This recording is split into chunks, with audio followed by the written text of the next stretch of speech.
चलो देखो, page number कितना है 42 हिंदी का। इसमें हम पढ़ेंगे अमरकांत के बारे में। किसके बारे में? अमरकांत जी के बारे में। इसके बाद हम पढ़ेंगे इसका जो लिखा कहानी है बहादुर, इसको पढ़ेंगे।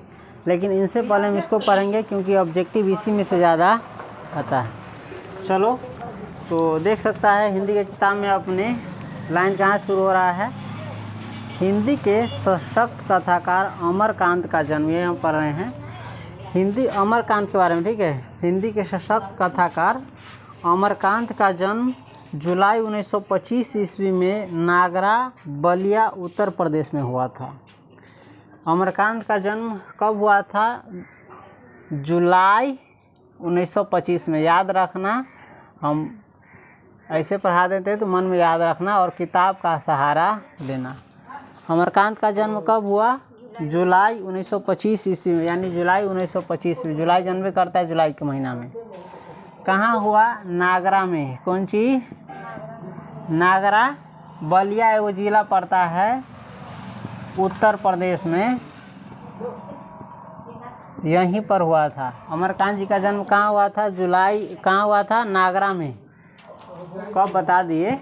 नागरा में हुआ था, जो बलिया पड़ता है, बलिया जिला पड़ता है, जो उत्तर प्रदेश में, उत्तर प्रदेश राज्य। उन्होंने गवर्नमेंट हाई स्कूल बलिया से हाई स्कूल की शिक्षा पाई। और ये ज़्यादा ज़रूरी नहीं है, फिर भी समझना। उन्होंने गवर्नमेंट हाई स्कूल, प्राइवेट ना, कौन सी? गवर्नमेंट, यानी सरकारी हाई स्कूल बलिया से हाई स्कूल की शिक्षा पाई। हाई स्कूल जानता है ना, 9वां 10वां। कुछ समय तक उन्होंने गोरखपुर और इलाहाबाद में इंटरमीडिएट की पढ़ाई की। कुछ समय तक उन्होंने कहाँ? गोरखपुर और इलाहाबाद में इंटरमीडिएट की पढ़ाई की, जो 1942 के स्वाधीनता संग्राम में शामिल होने से अधूरी रह गई और अंततः 1946 ईस्वी में सतीश चंद्र कॉलेज बलिया से इंटरमीडिएट किया। कुछ समय तक उन्होंने कहाँ? गोरखपुर और इलाहाबाद में इंटरमीडिएट की पढ़ाई की, यानी इंटर में पढ़े, 10वां के बाद जो होता है। लेकिन 1942 के स्वाधीनता संग्राम में, यानी आज़ादी की लड़ाई में शामिल होने से इंटरमीडिएट की पढ़ाई क्या रह गई? अधूरी रह गई। और अंत में 1946 ईस्वी में सतीश चंद्र कॉलेज बलिया से क्या किए? इंटरमीडिएट किए। उन्होंने 1947 ईस्वी में इलाहाबाद विश्वविद्यालय से बीए किया। 1947 ईस्वी में क्या किए? इलाहाबाद विश्वविद्यालय से बीए किया। और 1948 ईस्वी में आगरा के दैनिक पत्र सैनिक के संपादकीय विभाग में नौकरी कर ली। आगरा में ही वे प्रगतिशील लेखक संघ में शामिल हुए और वहीं से कहानी लेखन की शुरुआत की। बाद में वे दैनिक अमृत पत्रिका इलाहाबाद, दैनिक भारत इलाहाबाद, मासिक पत्रिका कहानी इलाहाबाद तथा मनोरमा इलाहाबाद के भी संपादकीय विभागों से संबद्ध रहे। अखिल भारतीय कहानी प्रतियोगिता में उनकी कहानी डिप्टी कलेक्टरी पुरस्कृत हुई थी। उन्हें कथा लेखन के लिए साहित्य अकादमी पुरस्कार भी प्राप्त हो चुका है। कुछ ऑब्जेक्टिव्स में यहाँ जरूरी है जो देख लेना। उन्हें कथा लेखन के लिए क्या मिला? साहित्य अकादमी पुरस्कार। कौन सी? साहित्य अकादमी पुरस्कार। अगर परीक्षा में पूछे अमरकांत जी को कौन सा पुरस्कार मिला है? साहित्य अकादमी पुरस्कार। आज़ादी के बाद हिंदी कथा साहित्य के महत्वपूर्ण कथाकार अमरकांत की कहानियों में मध्य वर्ग, विशेषकर निम्न मध्य वर्ग के जीवन अनुभवों और जीविका का बेहद प्रभावशाली और अंतरंग चित्रण मिलता है। अक्सर सपाट नज़र रखने वाले कथनों में भी वे अपने जीवंत मानवीय संस्पर्श के कारण अनोखी आभा पैदा कर देते हैं। अमरकांत के व्यक्तित्व की तरह उनकी भाषा में भी एक खास किस्म का फक्कड़पन है। लोक जीवन के मुहावरों और देशज शब्दों के प्रयोग से उनकी भाषा में एक ऐसी चमक पैदा हो जाती है जो पाठकों को निजी लोक में ले जाती है। अमरकांत की कई कहानी संग्रह और उपन्यास है। चलो देखो, है ना, ये ज़रूरी रहता है परीक्षा के लिए। कहानी संग्रह यानी अमरकांत का लिखा हुआ, अमरकांत जी का लिखा हुआ कहानी कौन कौन है, कहानी संग्रह का किताब सब, यानी उसमें बहुत सारा कहानी रहता है, उसके बारे में बता रहा है। ठीक है, परीक्षा में तुमको पूछ सकता है जिंदगी और जोंक, कौमा तक ले को रहता है। ठीक है, जिंदगी और जोंक के लेखक कौन है। देखो, जिंदगी और जोंक, देश के लोग, मौत का नगर, मित्र मिलन, कुहासा, ये सभी कहानी संग्रह है। कौन सी है, यानी इसमें कहानियों का संग्रह है, यानी ये किताब होगा और इसमें कितने सारे कहानी होगा। तो परीक्षा में तुमको पूछ सकता है जिंदगी और जोंक के लेखक कौन है, अमरकांत। जिंदगी और जोंक के रचनाकार कौन है, अमरकांत। जिंदगी और जोंक के रचयिता कौन है, अमरकांत। या जिंदगी और जोंक किसकी कृति है, अमरकांत। वैसे अपना दिमाग लगा लेना। ठीक है, इसी प्रकार से देश के लोग के लेखक कौन है, हम बता देते हैं। इसमें से कुछ भी आए ना तो देना कौन चीज़, अमरकांत। जैसे जिंदगी और जोंक, देश के लोग, मौत का नगर, मित्र मिलन, कुहासा, ये सब किसका लिखा हुआ है, अमरकांत का। कहानी संग्रह हो गया। उसके बाद उपन्यास है। क्या है, उपन्यास बहुत ही लगता है पढ़ने में, बहुत बड़ा होता है। जैसे उपन्यास कौन कौन है, सूखा पत्ता, आकाश पक्षी, काले उजले दिन, सुखजीवी, बीच की दीवार, ग्राम सेविका, ये सभी क्या है, उपन्यास है। और इसमें से ही पूछे सूखा पत्ता के लेखक कौन है, रचनाकार कौन है, रचयिता कौन है, उपन्यासकार कौन है, कुछ भी कौन है, हैं, जब ये रहेगा कौन है, अमर। समझ गया। उसके अलावा बाल उपन्यास भी लिखे हैं। क्या लिखे हैं, यानी बच्चों के लिए पढ़ने वाला उपन्यास, बच्चों को पढ़ने वाला उपन्यास। और बाल उपन्यास का नाम क्या है, वानर। सेम इसी प्रकार से पूछ सकता है। ठीक है, अमरकांत की प्रस्तुत कहानी मंझोले शहर के नौकर की लालसा वाले एक निम्न मध्यवर्गीय परिवार में काम करने वाले बहादुर की कहानी है, एक नेपाली गंवई गोरखे की। हम जो कहानी पढ़ने वाले हैं कौन सी, बहादुर।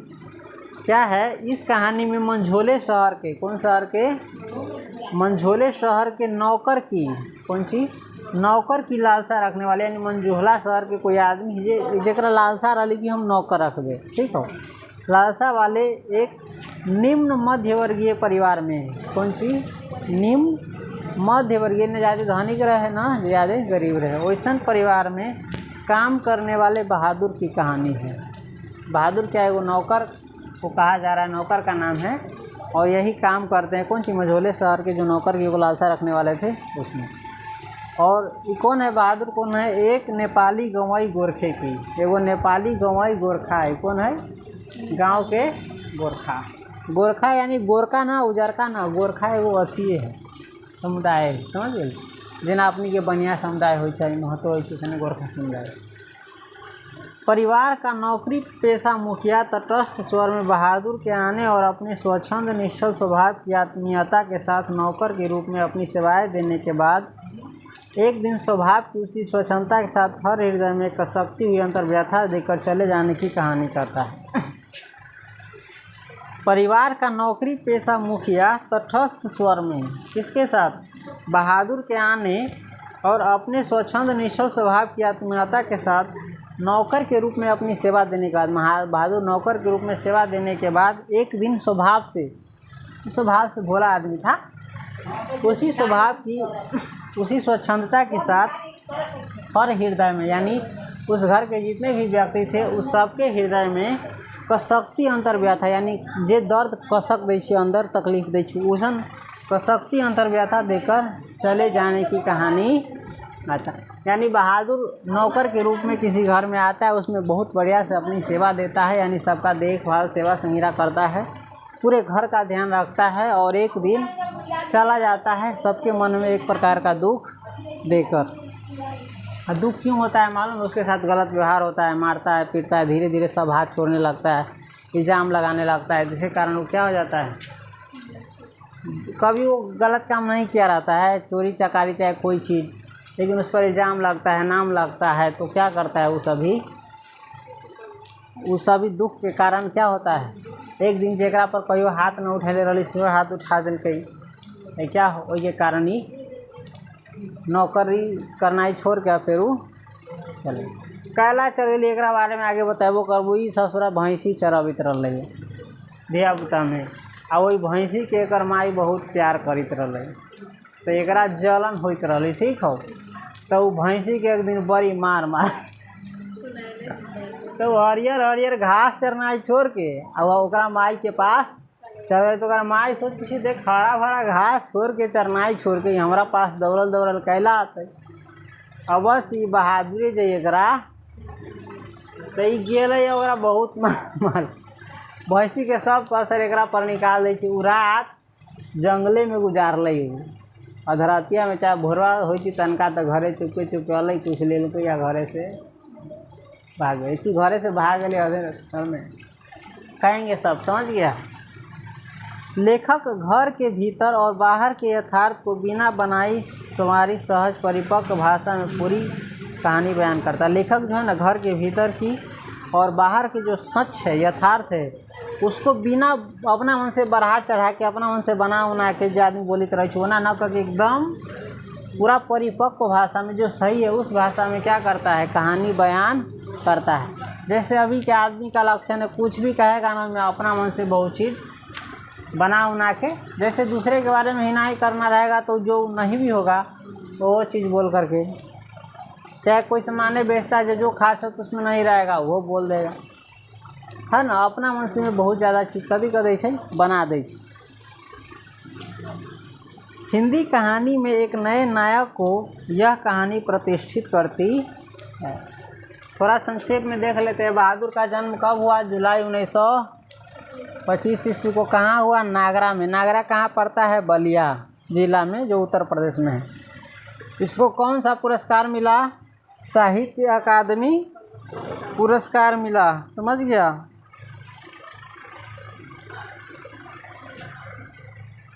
भारतीय कहानी प्रतियोगिता में उनकी कौन सी कहानी पुरस्कृत हुई थी? डिप्टी कलेक्टर, ये भी याद रख लेना। उसके बाद कौन कौन कहानी इनके द्वारा लिखा गया है, उपन्यास कौन कौन लिखा गया है, बाल उपन्यास कौन कौन है, इन सब के बारे में बता दिए। और आगे जो चैप्टर पढ़ने वाले हैं हम बहादुर, उसमें किसके बारे में कहानी है ये भी हल्का संक्षेप में बता दिए, समझ गया। चलो अब किताब लो, इसमें जो मुख्य पॉइंट है वो छेक देते हैं, याद कर लेना।